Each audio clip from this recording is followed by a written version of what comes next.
hiɗen leyɗe porto ɗo e jama on fijay yaltay ɗo honno selugol lawol ngol c'est très facile ok diko onon kono marɗon ko wajoto ɗon goreɓe mon ɓe jombaɗu ɓen taw ma goreɓe mon on no miñira e moɗon ɓen e janggo yoɓe ɓen à travers ɗi vidéo ji ɗo min komin mari ko wajoɓe ko goɗɗo ko andu figudare ruttata ko ɗon ɗo woni on tigui andata jombugol ngol walla on tigui piiji buyi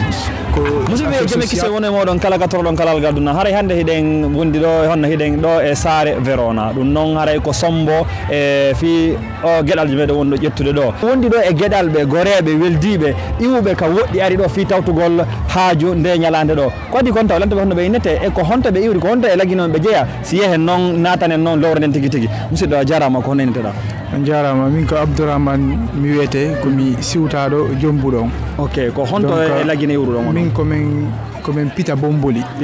ko Conakry Bomboli kadi min hoɗi d'accord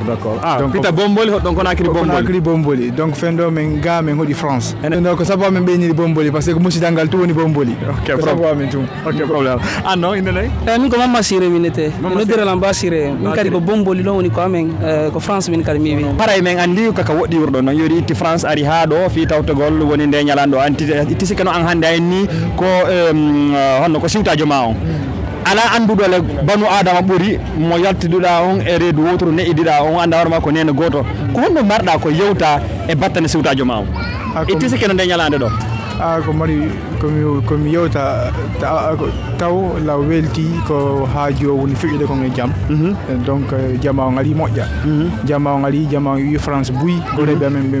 buyi iwi France iwi nokkeji buyi ari ɗo ce qui veut dire que haray ko on tigui no jokkodira parce que si yimɓe ngari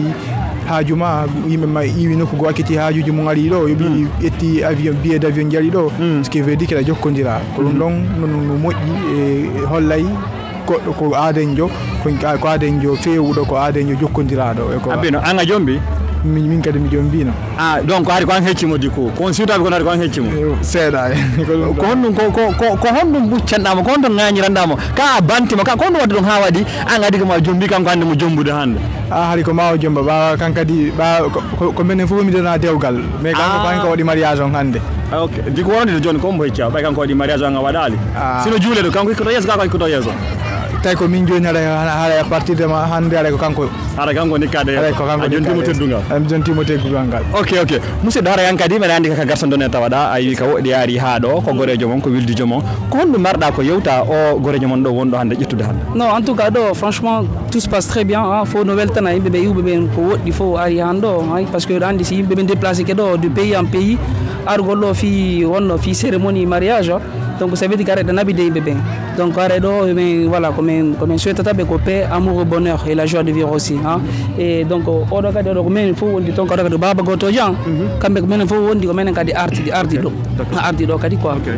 donc ara meɗen souhaitiɓe voilà que du bonheur ok mi landama ɗo question goto harano a waɗa lansifa ɗo par ce que mi landi kama goɗɗum a jaaboy ko goɗɗum ok an hiɗa andi mo woni ni duuɓi siɗa dowama wadde on aɗa dowama descrive en 3 mots ko honɗum e honɗum sifotoɗa e fi gorejo ma o patient très patient et gentil ok joni ko honɗum woni ko boni e makko par ce que a wata alde ko moƴƴi kon to fi ko dewgal makko ngal non bon ko boni e makko bon non, c'est pas ça, mais en vrai de vrai, n'a fait de ma fille à faire mariage, comme à Godou, mais franchement, mon voilà, cousin mais très très gentil. Donc voilà, mais quand on y côté boni, vraiment, à la communauté, vraiment quelque chose que tu c'est voilà, harana kodumani. D'accord, problème. Alors, je n'ai fait que monsieur doit quoi du compte indien. min ko Alaji Maju an kadi koma honto min ko mon Pita Bomboli an kadi ɗo famille Bomboli an kadi haray a dépassé ko woɗɗi ari ha ɗo fi tawtogol nde ñalande o gorejo moɗon ɗo ko honɗum marɗa ko sifoɗa honɗum émotion wonduma e muɗum hande e battane nde ñalande ɗo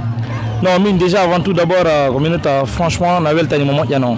parce que min ko kanko wonalla sabu mi jombi ga Italie ɗo année passé diko wono ɗo fof kanko sakkiti jombude non en fait min mo wattila jombude kanko sitama kamɓe ɗiɗati jombude de fummugol dewgal ngal en fait ok et après min monalla sabu parce que ɓe makko ko meilleure copine ɓe diko kanka ko Verona ɗo moni kanko wonalla sabu e diko franchement et par ɗum noon la maranimo tellement reconnaissance e wollodirlan koɓe ɓe gon diko franchement c'est très très sympa en fait quoi. Et la doit me décrire en 3 mots. Comment on se fait à battre mako? Franchement gentil, très très gentil déjà et patient non parce que pas trop, c'est sûr. Et gentil en fait. Et en gros plus sociable en fait. Social là, il est très très social et puis il aime bien aider les gens en fait. Ouais, si moi il doit le mais ben moi franchement c'est bien. OK.